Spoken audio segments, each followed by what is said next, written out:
The rain fell softly on the cemetery grounds that Thursday afternoon in Hartford, Connecticut. Grey clouds stretched across the sky like a heavy blanket, matching the somber mood of the 37 people gathered around the mahogany casket. Elena Martinez stood at the front of the crowd, her 5-year-old daughter Sophia clutching her hand.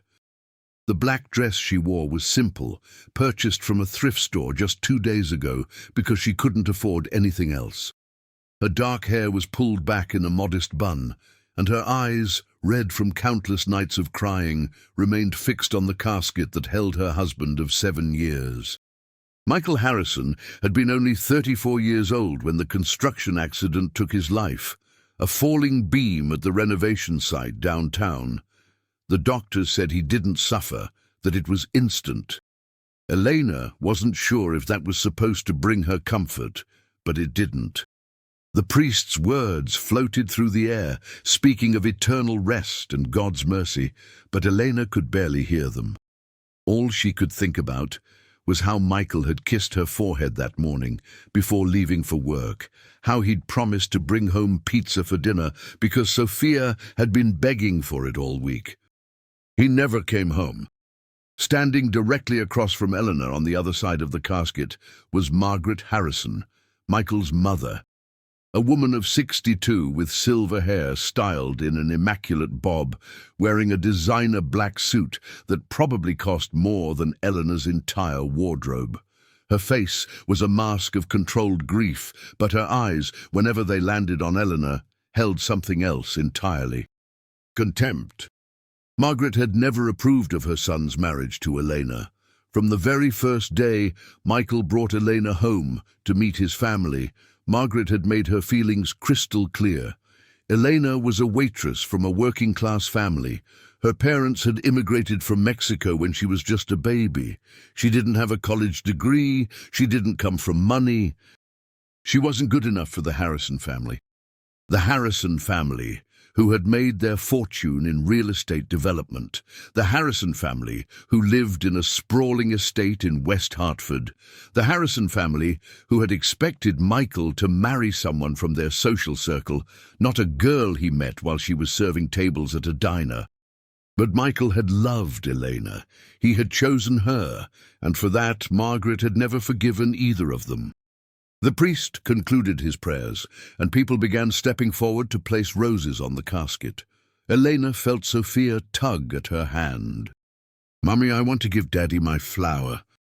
Elena nodded, her throat too tight to speak. She walked with Sophia to the casket, and the little girl placed her white rose on the polished wood with careful reverence. "Bye-bye, Daddy," Sophia whispered. "I love you to the moon and back." Elena's heart shattered all over again.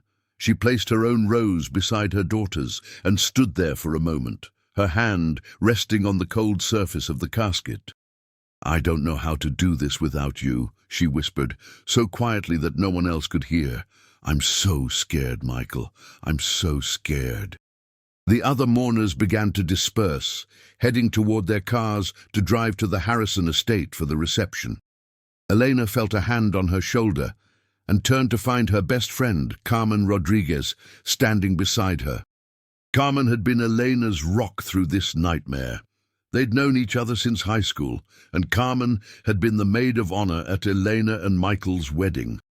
She was a nurse at Hartford Hospital, working double shifts to support her own family, but she'd taken time off to be here today. "You're doing great, honey," Carmen said softly. "Michael would be so proud of you." Elena shook her head. "I don't feel great. I feel like I'm falling apart." "That's allowed. You just lost your husband, but you're still standing. You're still here for Sophia. That takes more strength than you know." Elena looked down at her daughter, who was now clutching her leg, her little face confused and sad. Sophia didn't fully understand what was happening. She knew Daddy was gone, that he was in heaven now, but the permanence of death was still beyond her comprehension. "Mrs. Harrison wants everyone to come to the house for the reception," Carmen said carefully, her tone suggesting she knew exactly how unwelcome Eleanor would be there. "I know we have to go. It's for Michael." Carmen nodded, though her eyes showed concern. "I'll be right there with you, and if that woman says one wrong thing to you today, I swear—" "Carmen, please, not today. I just want to get through this." They walked together toward the parking area, Sophia between them, holding both their hands. Elena's old Honda Civic was parked near the back, behind the line of luxury vehicles that belonged to the Harrison family and their wealthy friends. The drive to the Harrison estate took 20 minutes. Elena had only been to the house a handful of times during her marriage.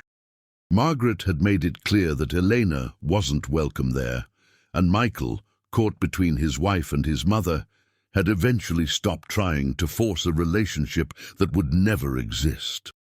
The estate was impressive, even in the dreary rain. A colonial-style mansion with manicured gardens, a circular driveway, and enough rooms to house a small army. Eleanor parked her car at the far end of the driveway, feeling self-conscious about her beat-up vehicle among the Mercedes and BMWs. Inside, the house was filled with people in expensive black attire, murmuring condolences and sipping champagne. Eleanor felt completely out of place. She didn't know most of these people. They were Michael's parents' friends, business associates, members of their country club. They looked at Elena with curiosity, some with pity, and a few with the same disdain that Margaret showed her. Elena found a quiet corner near the window and sat Sophia down with a plate of crackers and cheese. Carmen stood guard beside them, her presence a shield against the hostile glances. "I need to use the restroom," Elena said quietly. "Can you watch Sophia for a minute?" "Of course, take your time." Elena made her way through the crowd, keeping her head down, trying to be invisible. She found the bathroom down a long hallway, away from the main gathering. She locked the door behind her, and finally let herself cry. She cried for Michael, for the future they would never have, for the life insurance policy they couldn't afford to keep up, which meant she had nothing now, for the apartment they rented, which she wasn't sure she could continue paying for on her waitress salary, for Sophia, who would grow up without her father. She cried until she had nothing left. Then she washed her face, fixed her makeup as best she could, and prepared to return to the reception. When she opened the bathroom door, Margaret Harrison was standing there waiting for her. Elena's breath caught in her throat. Margaret's face was cold, her lips pressed into a thin line. Behind her stood her daughter Victoria, Michael's younger sister. Victoria was 30 years old, blonde and beautiful, and she shared her mother's opinion of Elena. "Mrs. Harrison," Elena said quietly, "I'm sorry for your loss. I know how much you loved Michael." Margaret's eyes swept over Elena from head to toe, taking in the cheap black dress, the scuffed shoes, the simple jewelry. "How much I loved him," Margaret repeated, her voice dripping with venom. "You have no idea how much I loved my son, my only son, the son you stole from me." Elena felt her stomach drop. "I didn't steal him. Michael chose to be with me. He loved me." "He was confused, infatuated. You trapped him with your... Margaret gestured vaguely at Elena's body. "He would have come to his senses eventually. He would have come back to his family. But you made sure that couldn't happen, didn't you? You got pregnant. Sophia was planned. Michael wanted to be a father. He was so happy when..." "Happy?" Margaret laughed bitterly. "My son gave up everything for you. His inheritance, his place in this family, his future. And for what? To live in some cramped apartment with a waitress and a child he could barely afford to support." Elena felt the tears threatening to return, but she forced them back. "Michael loved our life. He loved me and Sophia. We were happy. Were you? Were you really?" Margaret stepped closer, her voice dropping to a hiss, "Because the Michael I knew, my Michael, he had ambitions, he had dreams, he was going to take over the family business, make something of himself, but you dragged him down to your level. That's not fair. Michael made his own choices." "Choices? What choices? You gave him no choice. You showed up with your pretty face and your sob stories about your poor immigrant family, and you made him feel like he had to save you. That's what you do, isn't it?" That's what women like you always do. Elena felt something shift inside her. The grief was still there, overwhelming and consuming, but now there was something else too. Anger. 7 years of biting her tongue, of trying to keep the peace, of accepting Margaret's cruelty for Michael's sake. But Michael was gone now. There was no peace to keep anymore. "Women like me?" Elena said quietly. "What exactly does that mean, Mrs. Harrison?" Margaret's eyes flashed with something ugly. "You know exactly what I mean. Gold diggers, social climbers, women who use their bodies to trap wealthy men into marriages they never wanted. Michael wanted to marry me. He proposed to me. He loved me. He pitied you. There's a difference." The words hit Elena like a physical blow. She took a step back, her hand reaching for the wall to steady herself. Victoria, who had been silent until now, finally spoke. "Mother, maybe we should do this another time. People are starting to notice." Elena looked past Margaret and saw that several guests had gathered at the end of the hallway, drawn by the raised voices. Carmen was there too, her face a mask of fury, held back only by her concern for Sophia, who was still in the other room. Margaret didn't seem to care about the audience. If anything, it emboldened her. "Do you know what the worst part is?" Margaret continued, her voice loud enough now for everyone to hear. "My son is dead. My beautiful boy is dead. And you're the reason. If he hadn't been working at that construction site, if he hadn't been trying so hard to provide for you and your daughter, he would still be alive." "That's not true," Elena whispered, but her voice had no strength left. "It is true. He was working himself to death trying to keep you in that apartment, trying to pay for daycare, trying to give Sophia the things he knew she deserved. He should have been here, working for the family business, where he would have been safe. But no. He chose you, and it killed him." The tears were falling now, and Elena couldn't stop them. The guilt she'd been carrying since Michael's death, the voice in her head that whispered, maybe it was her fault. Maybe she hadn't been enough. Maybe she should have pushed him to reconcile with his family. Margaret was giving voice to all of it. "I loved him," Elena said, her voice breaking. "I loved him more than anything in this world, except our daughter. I would have done anything for him. I would have died for him." "But you didn't die, did you?" Margaret's voice was ice. "He did, and now you're probably hoping to collect whatever scraps he left behind. What is it you're after? Money? The life insurance? Is that why you're really here?" "There is no life insurance. We couldn't afford to keep up the payments. I'm here because this is my husband's funeral, because I wanted to say goodbye to the man I love." "The man you loved?" Margaret laughed again, that bitter, cruel sound. "Let me tell you something about the man you loved. He was going to leave you." Elena felt the world tilt beneath her feet. "What?" "He called me 3 weeks ago. Said he'd finally realized what a mistake he'd made. Said he wanted to come home, wanted to work things out with the family. He was going to divorce you, Elena. He was finally going to be free of you." "That's a lie," Elena said, but her voice shook with uncertainty. "Michael would never—" "Wouldn't he? He told me everything, how unhappy he was, how trapped he felt, how he wished he'd never met you." Elena shook her head violently. No, that's not true.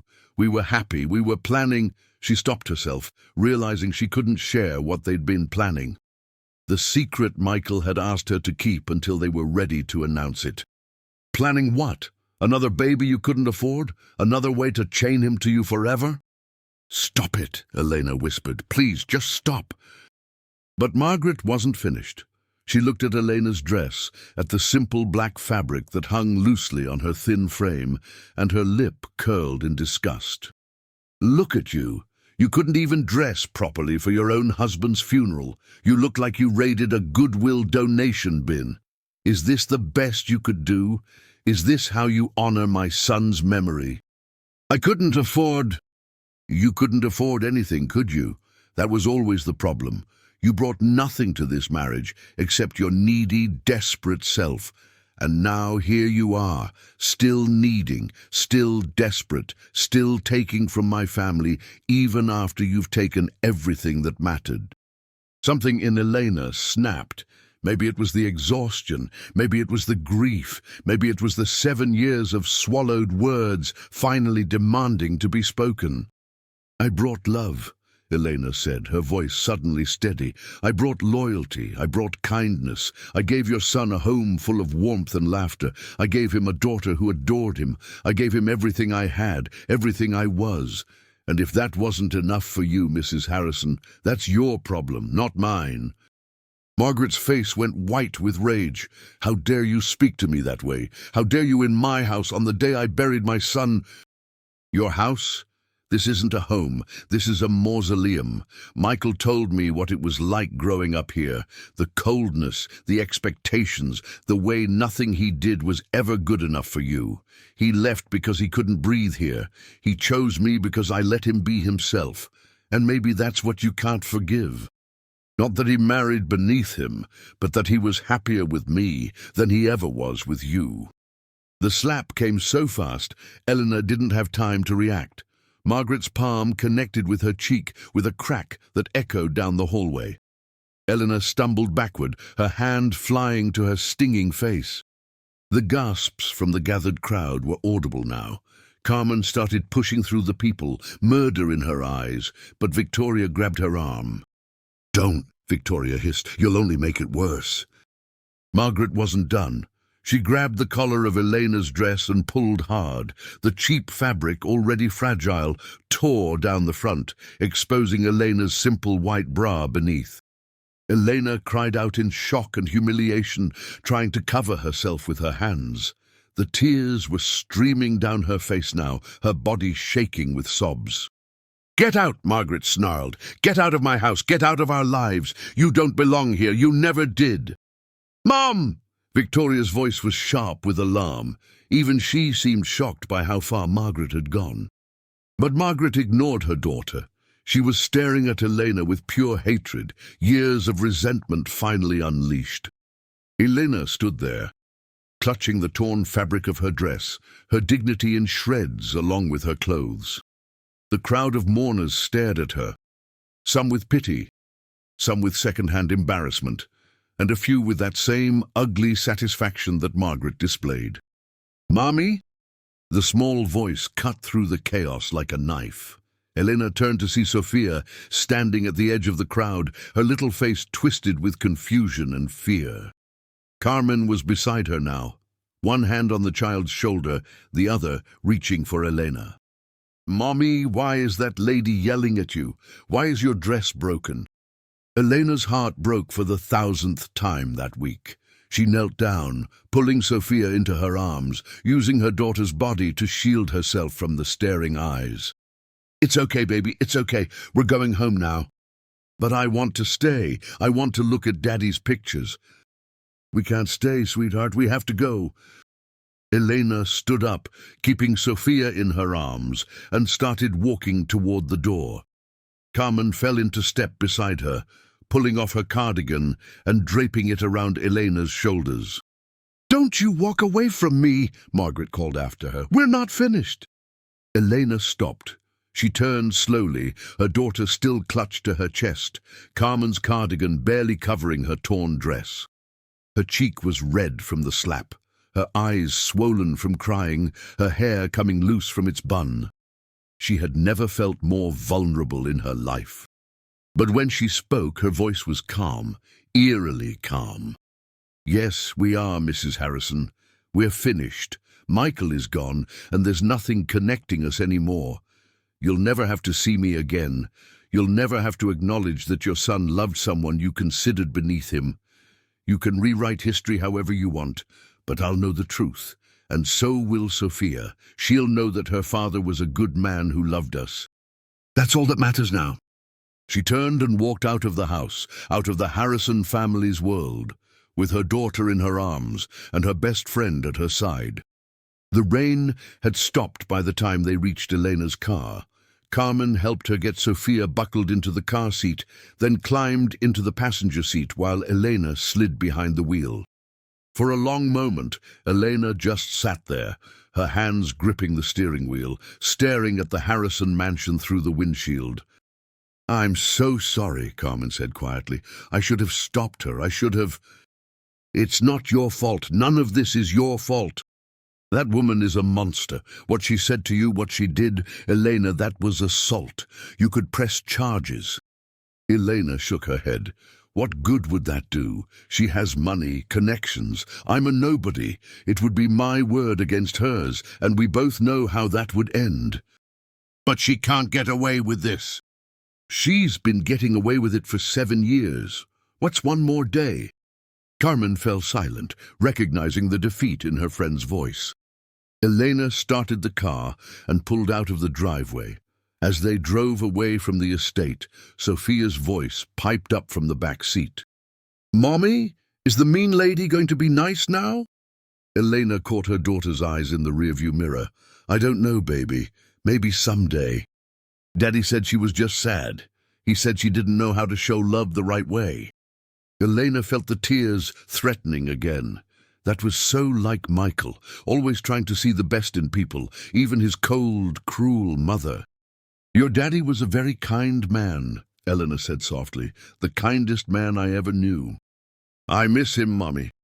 "I miss him too, sweetheart, so much." The drive back to their apartment in Hartford took 40 minutes. Elena pulled into the parking lot of the modest complex, looking up at the window of their second-floor unit. The rent was due in 2 weeks, and she had no idea how she was going to pay it. Michael had been the primary earner. Her waitress job at the diner barely covered groceries and utilities. Without him, she was drowning. Carmen helped her get Sophia inside and settled on the couch with her favorite cartoon. Then she pulled Eleanor into the tiny kitchen, out of earshot of the child. "Okay, let's talk logistics," Carmen said quietly. "What are you going to do?" Elena leaned against the counter, exhausted.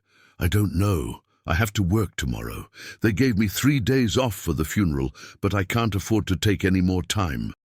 "What about money? Do you have any savings?" "A little, maybe enough to cover rent for a month or 2 if I'm careful, but after that..." She shook her head. "I don't know, Carmen.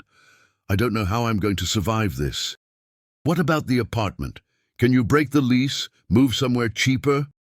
"There is nowhere cheaper, not anywhere safe enough for Sophia." Elena closed her eyes. "I keep thinking I'm going to wake up, and this will all be a nightmare. But every morning I open my eyes and he's still gone." Carmen pulled her into a hug. "You're not alone, okay? I'm here. Whatever you need, I'm here." "I know, and I love you for it. But you have your own family to worry about, your own bills to pay. I can't ask you to..." "You're not asking. I'm offering. That's what friends do." They stood there in the kitchen for a long moment, holding each other, 2 women who had been through so much together over the years. Then Sophia's voice called out from the living room. "Mommy, the TV went fuzzy." Elena pulled back, wiping her eyes. "Duty calls." "Always does." The next few days blurred together. Elena went back to work at the diner, plastering on a smile she didn't feel, serving customers who had no idea that her world had just collapsed. The tips were meager, as always, but she couldn't afford to take more time off.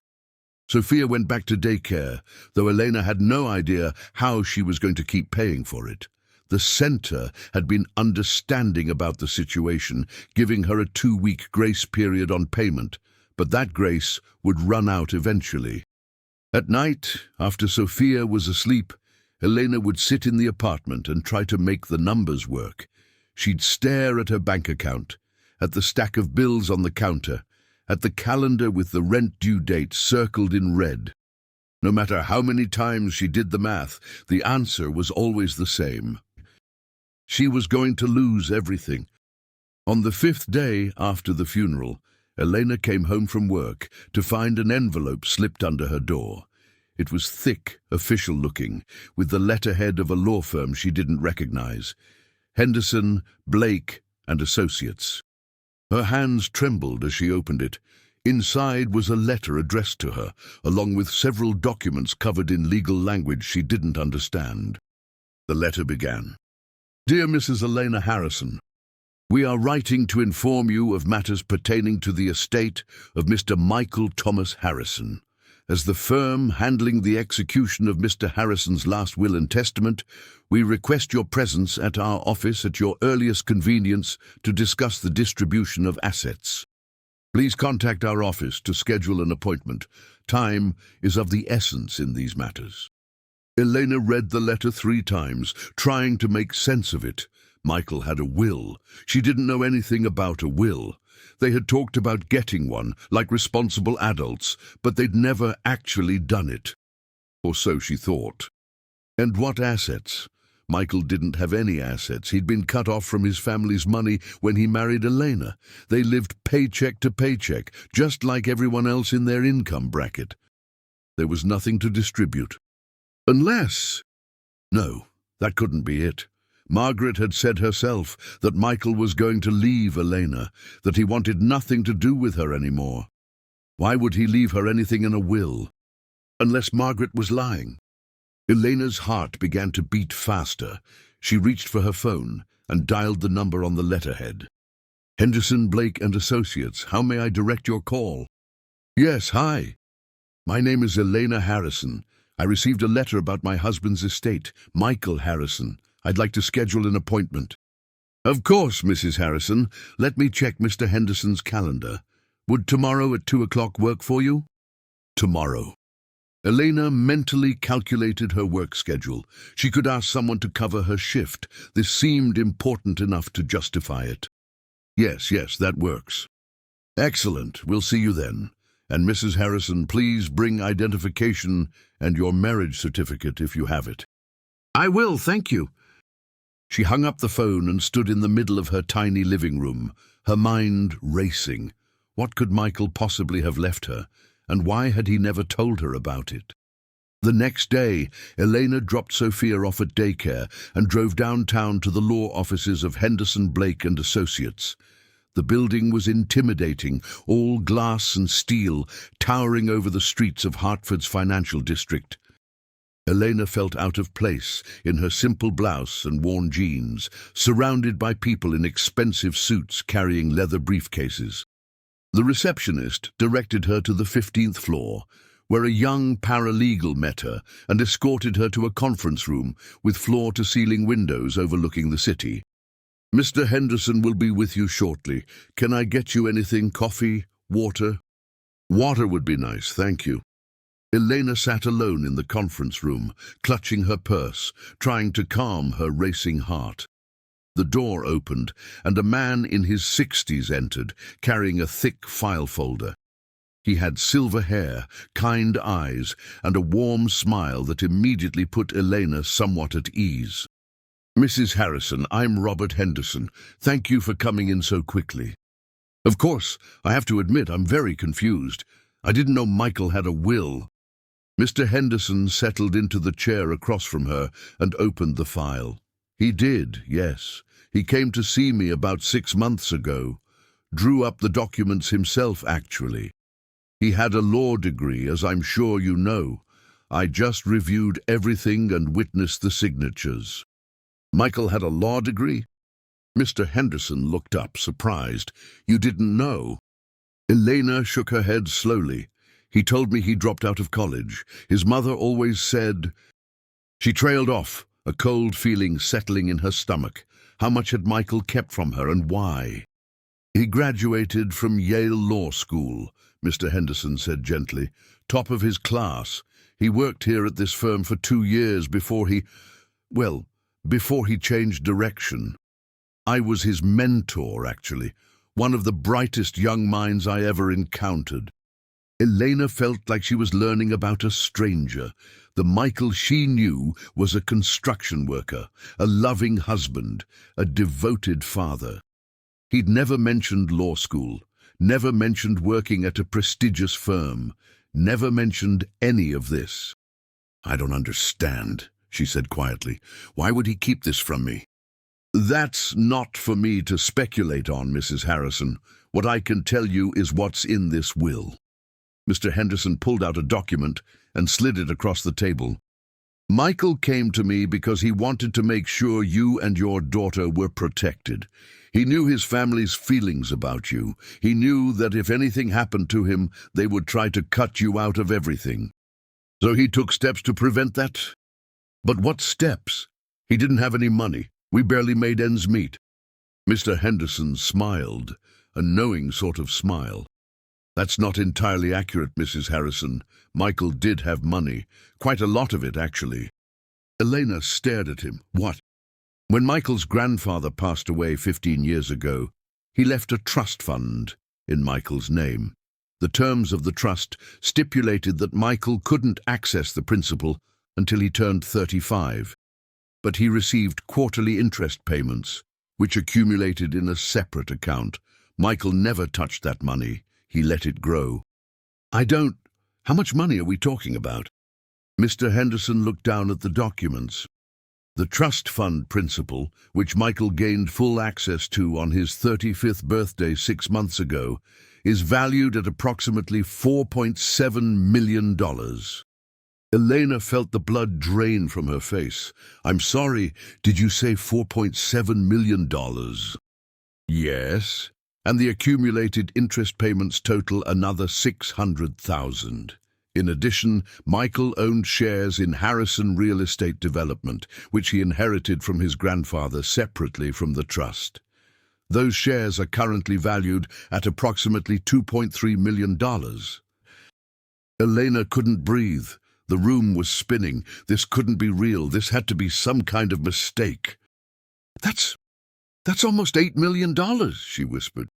$7.6 million to be precise, and according to Michael's will, every penny of it goes to you and your daughter. The silence in the room was absolute. Elena sat frozen in her chair, unable to process what she was hearing. Mrs. Harrison, are you all right? I don't understand, Elena said, her voice shaking. Why didn't he tell me? Why did we live like we did if he had all this money? Mr. Henderson leaned back in his chair, his expression thoughtful. I asked him the same question when he came to see me. He said he wanted to build a life with you that wasn't defined by money.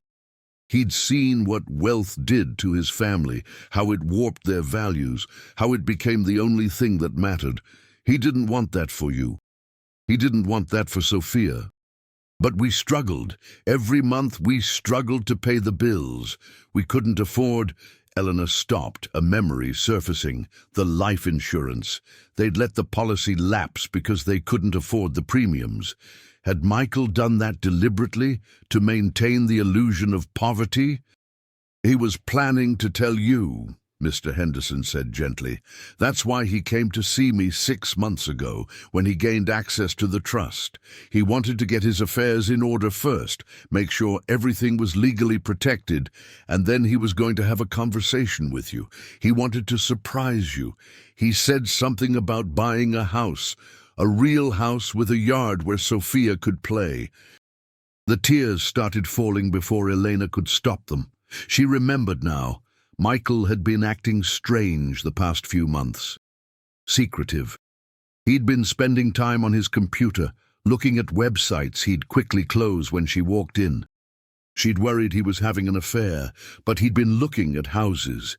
He'd been planning their future. A future that would never happen. There's more, Mr. Henderson said, pulling out another document. Michael also left a letter for you. He wrote it the same day he finalized the will. He asked me to give it to you personally. He slid a sealed envelope across the table. Elena's name was written on the front in Michael's familiar handwriting. Her hand trembled as she picked it up. I'll give you some privacy, Mr. Henderson said, standing. Take as much time as you need. He left the room, closing the door softly behind him. Elena sat alone with the envelope, staring at her name, written by a hand that would never write anything again. She opened it slowly, carefully, as if the paper itself was precious. Inside was a single sheet, filled with Michael's neat, precise script. My dearest Elena, if you're reading this, then I'm gone, and I'm so sorry. I'm sorry for leaving you. I'm sorry for every moment we won't have together. I'm sorry for all the things I should have told you and didn't. I know you must be confused right now. Probably angry too. You have every right to be. I kept so much from you, and that wasn't fair. But I need you to understand why. When I met you, I was lost. I had everything money could buy, and none of it meant anything. My family saw me as an asset, not a person. My friends only cared about what I could do for them. I was suffocating in that world, Elena, dying a little more every day. And then there was you, serving coffee at a diner, wearing that ridiculous apron with the coffee stains, smiling at me like I was just another customer. You had no idea who I was. You didn't care about my family's money or my law degree or any of it. You just saw me, the real me, and you liked what you saw. That was the greatest gift anyone ever gave me. I know our life together hasn't been easy. I know you've worked so hard, sacrificed so much, and I'm sorry for that. I wanted to tell you about the money so many times, but every time I thought about it, I got scared. Scared that it would change things between us. Scared that it would bring my family's toxic influence into our little world. Scared that you'd look at me differently. So I waited. I told myself I'd tell you when the time was right, when I had everything figured out, when I could surprise you with the house I knew you deserved, when I could give Sophia the life I wanted her to have. I guess the time was never right. I guess I waited too long. Elena, I need you to know something. My mother is going to try to hurt you. She's going to tell you lies about me, about us. She's going to say I wanted to leave you, that I regretted our marriage. None of that is true, not a single word. You are the best thing that ever happened to me. Our marriage was the only right decision I ever made. Loving you was easy, Elena. It was the easiest thing I've ever done. The money is yours now, all of it. Use it to build a good life for yourself and Sophia. Buy that house with the big yard. Send Sophia to a school where she can thrive. Travel to all the places you always talked about visiting. Be happy, Elena. That's all I want. And please, don't let my mother's hatred poison your memories of us. What we had was real. What we had was beautiful. No amount of money could ever buy what we had. Tell Sophia I love her. Tell her every day. Tell her that her daddy is watching over her from wherever I am, and that I'm so proud of her. Tell her to be brave and kind and strong, just like her mama. I love you, Elena. I will always love you. Forever yours, Michael. P.S. Check the safety deposit box at First National Bank. There's something there for Sophia, and something for you, too. Elena sat in the conference room for a long time after finishing the letter, crying until she had no tears left. She read it again and again, tracing Michael's handwriting with her finger, trying to feel close to him one last time. Everything she thought she knew about her husband had been turned upside down. He wasn't a college dropout who worked construction because he had no other options. He was a Yale-educated lawyer who chose to walk away from everything to be with her. He wasn't struggling to make ends meet. He was protecting her from a world he knew would try to destroy her. And Margaret's claims that Michael wanted to leave her? Lies, all lies. The letter proved it. Michael loved her. He'd loved her until the very end. Eventually, Elena dried her eyes and gathered herself. There was still work to do. She called Mr. Henderson back into the room and spent the next hour going over the details of the inheritance. There would be paperwork to sign, accounts to transfer, and procedures to follow. But at the end of it all, Elena and Sophia would be financially secure for the rest of their lives. "There's one more thing," Mr. Henderson said as they were wrapping up. "Michael's shares in Harrison Real Estate give you a seat on the company's board of directors. You now own 15% of the company." Elena felt a flash of dark satisfaction. Margaret Harrison's company, the family business that Michael had walked away from. Elena now owned a piece of it. What does that mean, practically speaking? It means you have voting rights on major company decisions. It means you'll receive quarterly dividend payments. And it means... Mr. Henderson paused, a slight smile playing on his lips. It means Margaret Harrison can't make any significant moves without your approval. Elena absorbed this information slowly. She had no interest in the real estate business, no desire to be involved in the Harrison family's affairs, but the irony wasn't lost on her. Margaret had tried so hard to keep Elena out, and now Elena had a permanent seat at the table. "Thank you, Mr. Henderson, for everything." "It was my privilege, Mrs. Harrison. Michael was a good man, one of the best I've ever known. I'm glad he found happiness with you." Elena left the law office in a daze. She sat in her car in the parking garage for 20 minutes, staring at nothing, trying to process everything she'd learned. Her phone buzzed, a text from Carmen. "How did it go? Everything okay?" Elena stared at the screen. How could she even begin to explain? "Can you come over tonight after Sophia's asleep? I need to talk." "Of course, see you at 8. Elena drove to the daycare to pick up Sophia, her mind still reeling. Her daughter came running to greet her, pigtails bouncing, face lit up with the innocent joy that only children can muster. "Mommy, look what I made!" She thrust a piece of paper at Elena, a crayon drawing of 3 figures holding hands, a big yellow sun overhead. "Mommy" was written under one figure, "me" under another, and "Daddy" under the third, even though the third figure was floating above the others, surrounded by clouds. "Daddy's in heaven," Sophia explained, "but he's still watching us. Teacher said so."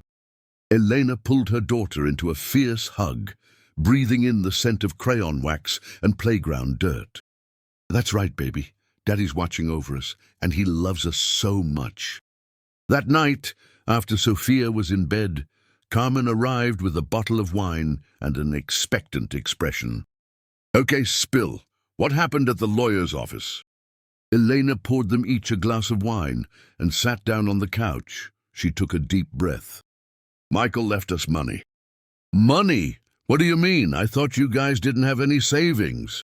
"I thought so too, but Michael, he had a trust fund from his grandfather and shares in the family company. He never told me about any of it." Carmen's eyes widened. "How much money are we talking about?" Elena met her friend's gaze. $7.6 million. The wine glass slipped from Carmen's fingers, crashing to the floor and shattering. Neither of them moved to clean it up. "I'm sorry," Carmen said slowly. "I think I misheard you. Did you say $7.6 million? "I did." "Million? With an M?" "Yes." Carmen stared at her for a long moment, then burst into shocked laughter. "Elena, what the hell?" Elena laughed too, though it came out more like a sob. I know, I can't believe it either." She told Carmen everything about Michael's law degree, his time at the firm, his deliberate choice to live simply, his plans for their future. She showed her the letter, watching as Carmen read it with tears streaming down her face. "That bastard," Carmen said when she finished, but her voice was full of love. "That beautiful, wonderful, secretive bastard. He was trying to protect me," Elena said. "From his family, from the money, from everything he thought would destroy what we had." "And Margaret, all that stuff she said at the funeral about Michael wanting to leave you." "Lies. The letter proves it. She was just trying to hurt me." Carmen shook her head slowly, processing. "So what happens now? What are you going to do?" Elena looked around the tiny apartment, at the second-hand furniture and the water-stained ceiling and the crack in the kitchen wall she'd been meaning to report to maintenance for months. "I'm going to do what Michael wanted me to do," she said quietly. "I'm going to build a good life for me and Sophia. I'm going to buy a house, send her to a good school, give her all the opportunities she deserves." "And Margaret?" Elena's jaw tightened. "I don't know yet. Part of me wants to walk away and never think about her again. But part of me—" She trailed off. "Part of you wants her to know," Carmen finished. "Part of you wants her to see that she didn't win." "Is that petty?" "After what she did to you? Honey, that's not petty, that's justice." They sat together in comfortable silence for a while, sipping the wine that Carmen had poured into new glasses after cleaning up the broken one. "You know what the craziest part is," Elena said eventually. I don't even care about the money. Not really. What I care about is what Michael wrote in that letter, that he loved me, that our marriage was real, that everything Margaret said was a lie. That's what matters. Carmen squeezed her hand. He loved you so much, Elena. Anyone could see it. I just wish he'd trusted me enough to tell me the truth about all of it. He was protecting you. In his own misguided way, he was protecting you. I know, but I would have loved him anyway. Rich or poor, it wouldn't have mattered. He knew that. That's probably why he loved you so much. The next few weeks were a whirlwind of activity. Elena worked with Mr. Henderson to access Michael's accounts and begin the process of transferring everything into her name. She visited the safety deposit box at First National Bank and found 2 items inside. A diamond engagement ring that had belonged to Michael's grandmother, intended for Sophia when she came of age, and a simple gold locket containing a photo of Elena and Michael on their wedding day. Elena wore the locket every day after that. She also began looking at houses using the same real estate websites Michael had been browsing before he died. She found several properties in good school districts, places with big yards and quiet streets, and neighbors who waved as you drove past. One house in particular caught her eye, a 4-bedroom colonial in West Hartford, just a few miles from the Harrison estate, but worlds away in atmosphere. It had a wraparound porch, a tire swing in the backyard, and a kitchen that opened onto a sunny breakfast nook. It was perfect. Elena put in an offer. It was accepted within 24 hours. The closing was scheduled for the end of the month. Meanwhile, word began to spread about Michael's will. The Harrison family had assumed that Elena would get nothing, that Michael's estrangement from the family meant his assets would revert to them through some legal technicality they could exploit. They were wrong. Mr. Henderson had done his job well. Michael's will was ironclad. Every penny went to Elena and Sophia, with provisions that protected the inheritance from any challenges the Harrison family might mount. Margaret Harrison was furious. Elena learned this second-hand, through the grapevine of local gossip that inevitably reached her ears. Margaret had consulted multiple lawyers, looking for any way to contest the will. She'd been told, repeatedly, that there was no grounds for a challenge. Michael had been of sound mind when he drafted the documents. He'd followed all proper legal procedures. The will would stand. 2 weeks after the meeting with Mr. Henderson, Elena received an unexpected visitor. She was at home, packing boxes in preparation for the move, when there was a knock at the door. She opened it to find Victoria Harrison standing in the hallway. "Victoria," Elena's voice was wary, "what are you doing here?" Victoria looked uncomfortable, her designer clothes and perfect makeup out of place in the dingy apartment hallway. "Can I come in, please? I just want to talk." Every instinct told Elena to say no, to close the door in this woman's face, but something in Victoria's expression gave her pause.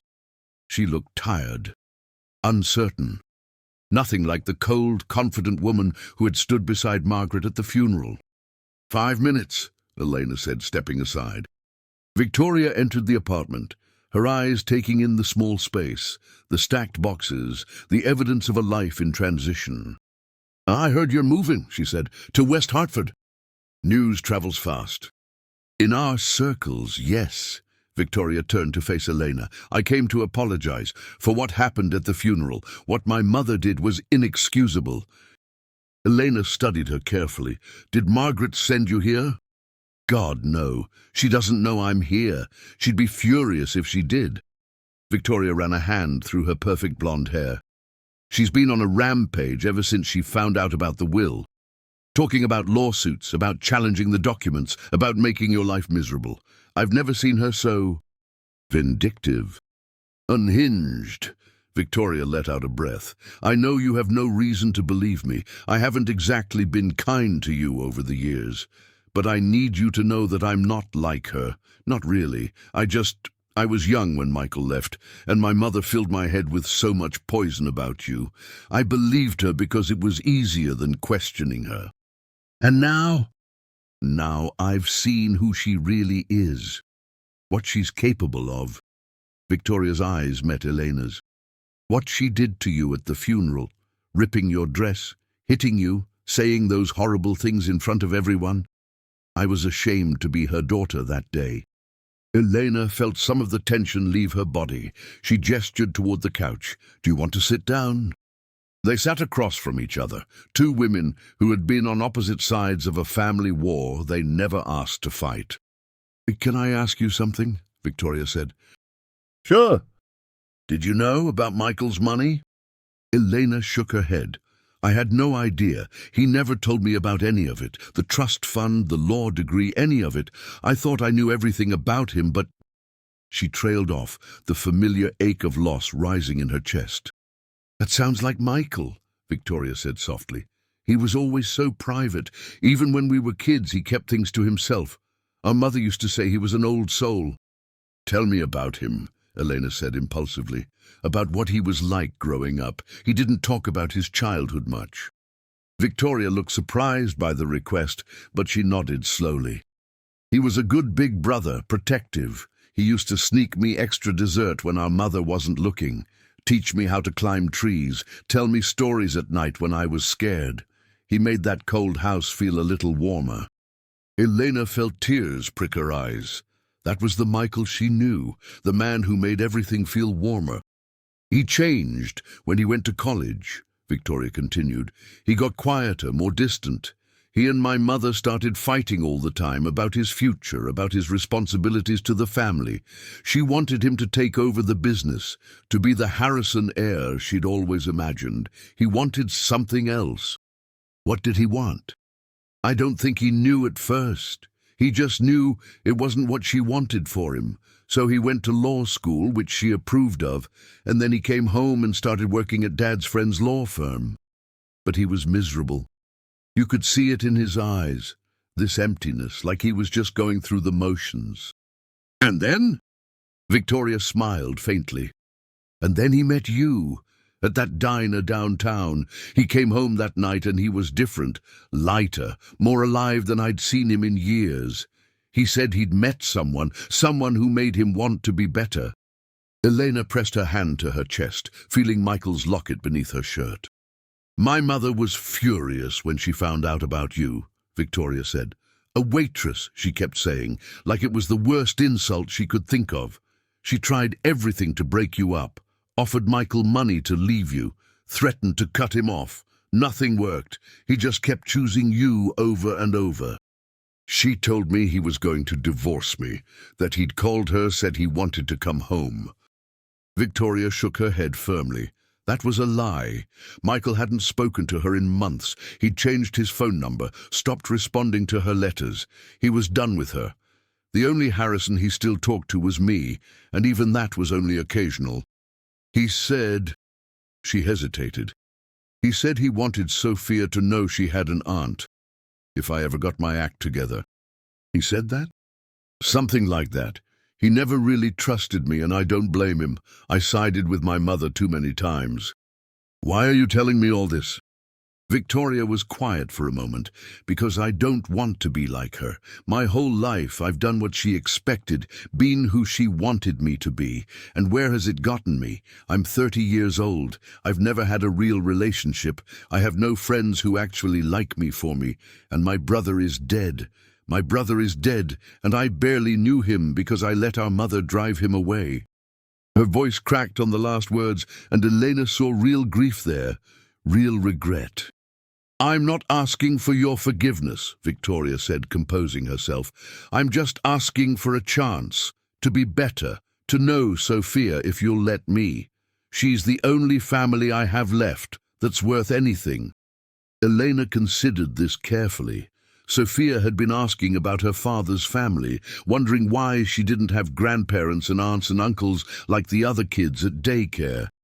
Elena had been dreading the conversation, unsure how to explain the complicated history. I'll think about it, she said finally. I can't make any promises, but I'll think about it. Victoria nodded, looking both relieved and anxious. Thank you, that's all I can ask. She stood to leave, then paused at the door. Elena, be careful with my mother. She's not going to let this go easily. She never lets anything go. I know. Just watch your back, please. After Victoria left, Elena sat alone in the apartment, processing the conversation. It was strange, this olive branch from an unexpected source. She wasn't sure she could trust Victoria, not after years of hostility. But something in the younger woman's demeanor had felt genuine. Maybe people could change. The day of the move arrived with clear skies and a warm breeze, a perfect spring day that felt like Michael's blessing from beyond. Elena stood in the empty apartment one last time, remembering all the moments they'd shared in these cramped rooms. The late-night feedings when Sophia was a newborn, the anniversary dinners cooked in the tiny kitchen, the lazy Sunday mornings spent in bed, just holding each other. "Goodbye," she whispered to the walls. "Thank you for the memories." Then she closed the door and walked toward her new life. The house in West Hartford was everything Elena had dreamed of. Sophia ran through the empty rooms, her laughter echoing off the hardwood floors, claiming each space as her own. "This is my room," she shouted from upstairs. "No, wait, this one. No, this one has a bigger closet." Elena smiled, watching her daughter's joy. This was what Michael had wanted. This was why he'd saved all that money, why he'd kept the secret for so long. He'd been planning this moment, this gift. "Thank you," she whispered, touching the locket at her throat. "I'll make sure it's everything you dreamed of." Over the following months, Eleanor settled into her new life. She enrolled Sophia in an excellent private school, where the little girl thrived academically and socially. She hired an interior designer to help furnish the house, though she made sure to keep things warm and homey rather than cold and ostentatious. She also quietly began donating to causes Michael would have cared about: a scholarship fund for first-generation college students, a program that provided job training for people transitioning out of poverty, a charity that built playgrounds in underserved neighborhoods. She didn't do it for recognition or praise.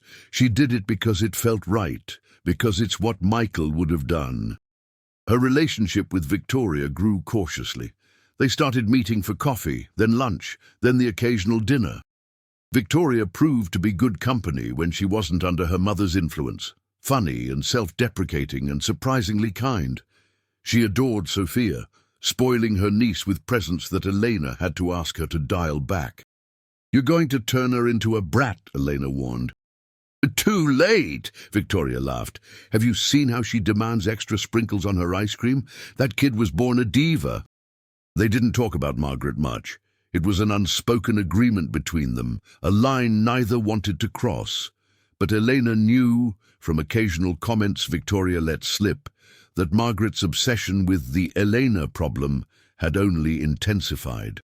Margaret had hired private investigators to dig into Elena's background, looking for anything that could be used against her.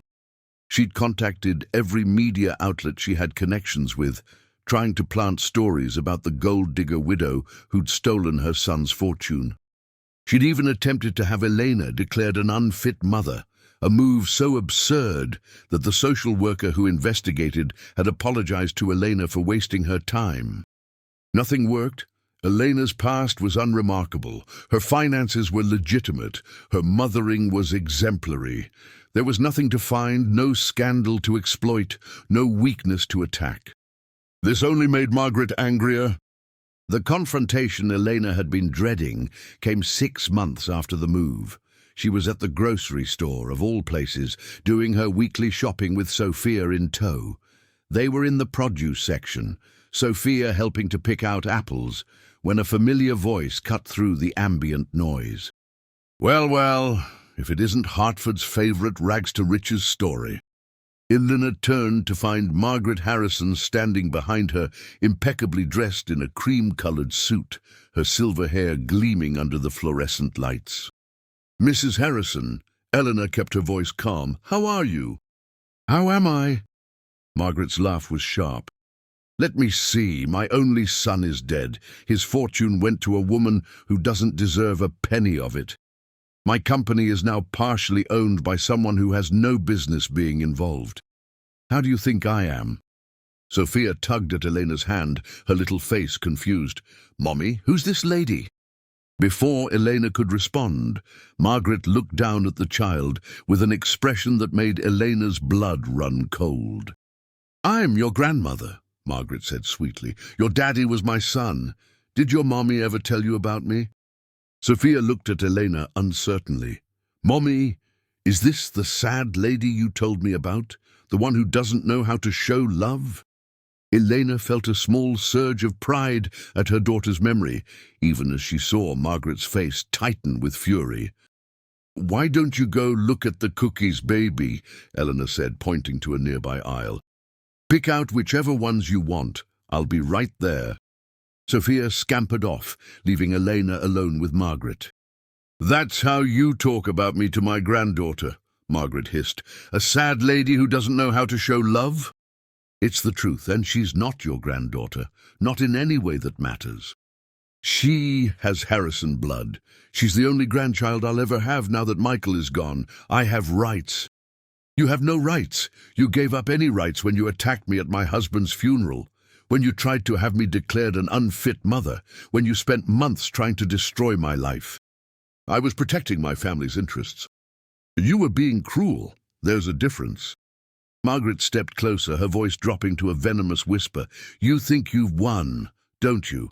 You think because you have the money, the house, the company shares, that you're untouchable. But let me tell you something, Elena. I've been destroying people like you my whole life. You're nothing but a temporary inconvenience." Elena met her gaze steadily. "You know what I think, Mrs. Harrison? I think you're afraid. I think you've spent so much of your life trying to control everyone around you that you don't know what to do when someone refuses to be controlled. Michael refused, and now I'm refusing too. You know nothing about me. I know that you drove your son away. I know that he was so desperate to escape you that he gave up everything, his inheritance, his career, his family, just to be free. I know that he loved me and Sophia more than he ever loved the life you tried to force him into.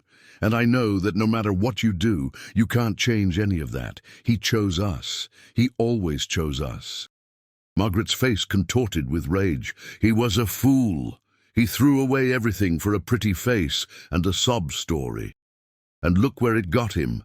Dead at 34, working a manual labor job like a common peasant." "He was happy," Eleanor said quietly. "He was happy every single day of our life together. Can you say the same about your life, Mrs. Harrison? Has there ever been a day when your money and your status actually made you happy?" For just a moment, something flickered in Margaret's eyes, something that looked almost like pain. Then it was gone, replaced by the familiar mask of contempt. "This isn't over," Margaret said. "You haven't seen the last of me." "Actually, I think I have, because I'm done engaging with you. I'm done defending myself against your accusations. I'm done caring what you think of me. You're just a bitter, lonely old woman who drove away everyone who ever loved her. And I feel sorry for you." Elena turned and walked toward the cookie aisle, where Sophia was waiting with a box of chocolate chip cookies clutched to her chest. "Did you find what you wanted, baby?" "These ones, Mommy. Can we get them?" "Of course we can." Elena didn't look back as they headed to the checkout. She could feel Margaret's eyes on her, burning with hatred, but she didn't care. She had meant what she said. She was done. The encounter should have rattled her, but instead, Elena felt lighter than she had in months. She'd spent so long being afraid of Margaret Harrison, intimidated by her wealth and power and cruelty. But in that grocery store, facing her down, Elena had realized something important. Margaret couldn't hurt her anymore, not really. The worst had already happened. Michael was gone. Nothing Margaret could do would change that or make it worse. And everything else, the money, the house, the company shares, those were just things. They didn't define Elena. They didn't give her worth. Her worth came from who she was, a good mother, a loyal friend, a woman who had loved her husband with everything she had, a survivor. Margaret couldn't take any of that away. Life continued. Sophia started second grade and came home full of stories about her new teacher, her new friends, the class hamster named Mr. Whiskers. Elena began volunteering at a local women's shelter, using her own experience of struggle to connect with women in crisis. She also started seeing someone. His name was David Chen. He was a pediatrician at the hospital where Carmen worked, and they'd met at a barbecue Carmen had thrown. David was kind, funny, and wonderful with Sophia. He also knew about Elena's past, including the money and the complicated family situation, and he didn't care about any of it. "I like you for you," he told her on their third date. "The rest is just noise."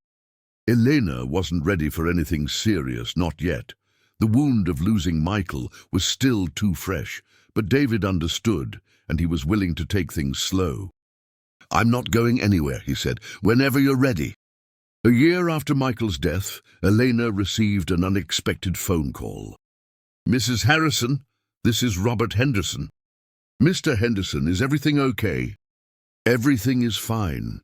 I'm calling because there's been a development I thought you should know about. Harrison Real Estate is being investigated for financial irregularities, tax fraud, money laundering, several other charges. It's quite serious." Elena felt her eyebrows rise. "Investigated by whom?" "The FBI. They've been building a case for years, apparently. Margaret Harrison is likely to face criminal charges." Elena sat down slowly, processing this information.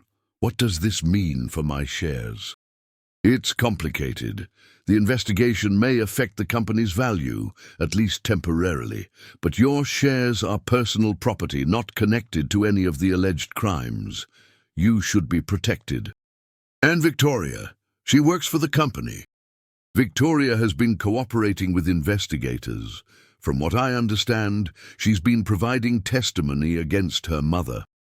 It seems she decided to come forward about practices she'd witnessed over the years." Elena thought of their last coffee date, when Victoria had seemed distracted, nervous. She'd said she was dealing with family stuff, but hadn't elaborated. Now, Elena understood. "Thank you for letting me know, Mr. Henderson." "Of course, I'll keep you updated as things progress." The news broke publicly a few weeks later. Margaret Harrison had been arrested on multiple counts of financial fraud. The newspapers were full of stories about the fall of the Hartford real estate dynasty, the secrets hidden behind the elegant facade. Elena watched the coverage with mixed feelings. Part of her felt vindicated. Margaret had spent so much energy trying to destroy Elena, and now she was the one facing destruction. There was a certain poetic justice in that. But another part of her felt sad. Sad for Michael, who had seen his mother's true nature and tried so hard to escape it. Sad for Victoria, who was losing the only family she had left. Even sad for Margaret, in a strange way. What must it be like to build your whole life on cruelty and greed, only to have it all collapse around you? Elena went to see Victoria the day after the arrest. She found her former sister-in-law sitting in a cafe downtown, looking smaller and more vulnerable than Elena had ever seen her. "How are you doing?" Elena asked, sliding into the seat across from her. Victoria laughed humorlessly. "My mother is in federal custody, facing 20 years in prison. My family name is all over the news as a symbol of corporate corruption. My job no longer exists because the company is being dismantled. How do you think I'm doing?" "I'm sorry. I know this must be hard." "Hard?" Victoria shook her head. "I knew this day would come eventually. I've known about the fraud for years. I just never had the courage to do anything about it until now." "What changed?" Victoria met Elena's eyes. "You did. Watching you stand up to her, refuse to let her intimidate you, build a good life despite everything she did to try to stop you. It made me realize I didn't have to be afraid of her anymore either. If you could face her down, so could I." Elena reached across the table and took Victoria's hand. "You did the right thing. I know it doesn't feel like it now, but you did." "Did I? I put my own mother in prison." "She put herself in prison. You just told the truth." Victoria's eyes filled with tears. "She's going to hate me forever." "Maybe, but you'll be able to live with yourself. That's worth something." They sat together for a long time, two women whose lives had been shaped by Margaret Harrison's cruelty, now both finally free of her shadow. The months that followed brought significant changes. Margaret was convicted on multiple charges and sentenced to 15 years in federal prison.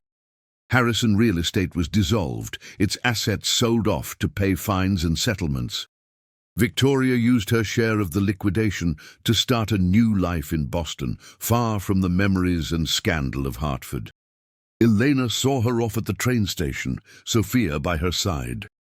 "You'll come visit, right?" Victoria asked, hugging her niece tightly. "We will, Aunt Vic," Sophia promised. "And you have to come see our house. We have a tire swing." "I wouldn't miss it for the world, sweetheart." Victoria turned to Eleanor, her eyes bright with unshed tears. "Thank you for giving me a chance, for showing me what family is supposed to look like." "You're welcome, and Victoria, I'm proud of you." Victoria boarded the train, waving from the window as it pulled away. Elena and Sophia watched until it disappeared from view, then walked hand in hand back to the car. "Mommy," Sophia said as Eleanor buckled her into her seat. "Yes, baby." "I'm glad Aunt Vic is my aunt. She's nice." "She is nice. People can change, Sophia. Sometimes it takes them a while, but they can change if they want to." "Like that lady at the grocery store, the sad one?" Elena hesitated. She hadn't talked to Sophia much about Margaret, trying to protect her from the ugliness of that relationship. But Sophia was older now, more perceptive. "That lady made some bad choices," Elena said carefully. "She hurt a lot of people, including herself, and now she has to face the consequences of those choices." "Is she in time out?" Elena smiled despite herself. "Something like that, a very long time out." "Good, she was mean to you. I didn't like her." "I didn't like her either, baby, but I tried not to let her make me mean too. Does that make sense?" Sophia nodded solemnly. "Daddy used to say that. He said being mean back doesn't make you better, it just makes more mean in the world." Elena felt tears prick her eyes. "That's right, your daddy was very wise." "I know, I miss him." "I miss him too, sweetheart, every single day." 2 years after Michael's death, Eleanor accepted David's proposal. They were married in a small ceremony in the backyard of the West Hartford house, surrounded by friends and the few family members who mattered. Carmen was the matron of honor, her husband beside her, their son serving as ring-bearer alongside Sophia. Victoria flew in from Boston to attend, tearfully happy to see Elena find love again. In her wedding dress, the simple gold locket still around her neck, Elena looked at the life she had built and felt overwhelming gratitude. For Michael, who had loved her enough to protect her, even from beyond the grave. For Sophia, who gave her a reason to keep going on the darkest days. For David, who had shown her that the heart has an infinite capacity for love. For Carmen, whose friendship had been a constant light through every storm. She thought about Margaret, locked away in a federal prison, alone with her bitterness and regret. She felt no satisfaction in the other woman's downfall, no vindictive pleasure. Only a deep, sad understanding of how wasted Margaret's life had been. All that money, all that power, and none of it had brought her happiness. Elena had found happiness in a cramped apartment with a man who loved her and a daughter who completed them. She had found happiness in honest work and true friendship and the simple pleasure of a Sunday morning spent in bed with the people she loved. The money Michael left her was a gift, yes, but it wasn't what made her rich. Love made her rich. At the reception, after the toasts and the dancing and the cake, Sophia tugged on Elena's dress. "Mommy, I have something to tell you." "What is it, sweetheart?" Sophia leaned in close, her voice a conspiratorial whisper. "I saw Daddy today." Elena's heart clenched. Sophia still talked about seeing her father sometimes, in dreams, in the clouds, in the face of kind strangers who reminded her of him. It was her way of keeping him close, and Elena didn't discourage it. "You did? Where did you see him?" Sophia pointed at Elena's locket. "In there. I looked at the picture while you were getting ready. He was smiling." Elena touched the locket, feeling its familiar weight against her chest. "He's always smiling in that picture, baby. It was our wedding day." "No, Mummy. He was smiling at you right now, because you're happy." Elena knelt down to be at eye level with her daughter. "Is that what you think?" Sophia nodded confidently. "He told me, in my dream last night, he said he's glad you found someone who makes you smile again. He said to tell you he loves you, forever and ever." The tears came then, but they were good tears, healing tears. "I love him too," Elena whispered, "forever and ever." "I know." Sophia wrapped her small arms around Elena's neck. "But now you have David too, and me, and Aunt Vic and Aunt Carmen and everybody. You have so much love, Mommy. You're the luckiest person in the whole world." Elena held her daughter close, breathing in the scent of her strawberry shampoo, feeling the steady beat of her heart. "You're right, baby, I am." From across the yard, David caught her eye and smiled. Carmen was beside him, laughing at something he'd said, her husband's arm around her waist. Victoria was dancing with Carmen's son, twirling him in circles while he giggled with delight.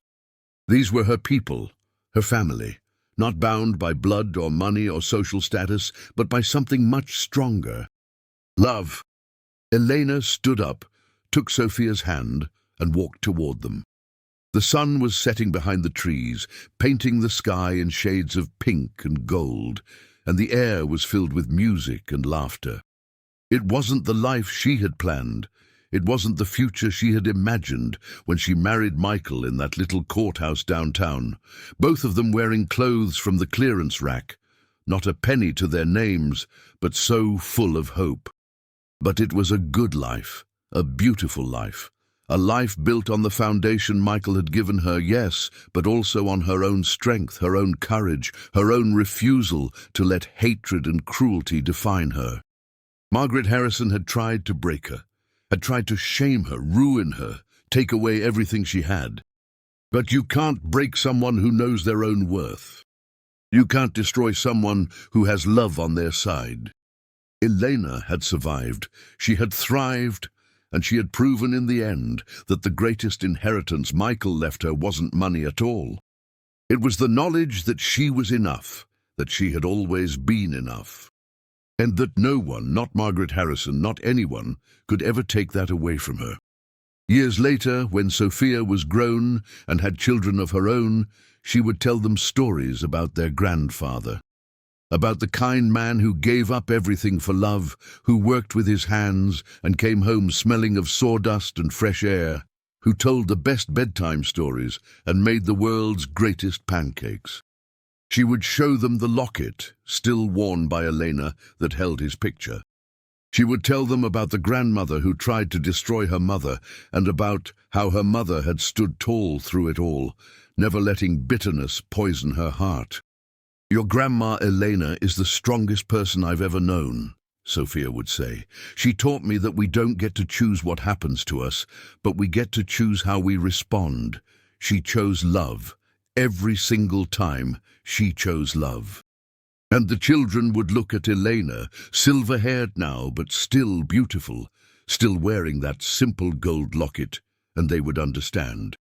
Some inheritances can be measured in dollars, but the ones that matter can only be measured in love. This is the story of Elena Martinez Harrison, who walked into a room full of people who looked down on her and walked out with her head held high, who buried her husband and faced his cruel mother and survived both losses without losing herself, who built a life that proved all the doubters wrong, not through revenge, but through resilience. She never forgot Michael. She never stopped loving him. But she also learned that loving him didn't mean she couldn't love again, couldn't be happy again, couldn't embrace all the joy that life still had to offer. The house in West Hartford eventually became filled with grandchildren's laughter. David became the grandfather he had always wanted to be. Carmen remained Elena's closest friend, their bond only deepening with time. Victoria visited often, spoiling her great-nieces and great-nephews the way she had once spoiled Sophia. And Margaret, she died in prison, alone, her fortune gone, her name disgraced, everything she had valued reduced to ashes. Eleanor heard the news and felt nothing but pity. What a waste of a life! What a waste of all those years she could have spent building something meaningful instead of tearing others down. Elena didn't attend the funeral. There was no point. Whatever connection had existed between them had been severed long ago, on the day Margaret ripped her dress and revealed the ugliness in her soul. But she did send flowers, not out of obligation or social expectation, but because it felt like the right thing to do, because even at the end, even after everything, Eleanor chose to respond with grace. That was Michael's legacy. That was what he had seen in her from the very beginning, what had drawn him to her across a crowded diner so many years ago. Grace. The ability to face the worst of humanity and still believe in its best.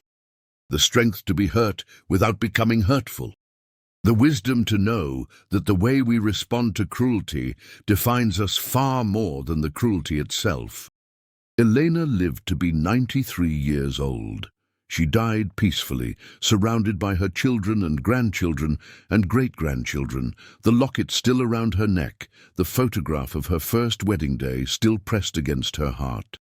Her last words were a whisper, so soft that only Sophia, holding her mother's hand, could hear them. "I'm coming, Michael, I'm finally coming home!" And somewhere, somehow, Eleanor knew he was waiting for her. That kind, gentle man who had given up everything for love, who had believed in her when no one else did, who had left her not just money but something far more valuable. Hope. The hope that things can get better, that people can change, that love really does conquer all in the end. Elena closed her eyes for the last time, a smile on her lips, and went home to Michael. Their love story, which had begun in a diner and survived poverty and rejection and grief and cruelty, finally reached its conclusion. Not an ending, really, but a new beginning. Together again forever, just as he had promised, just as she had always believed. Love wins, always.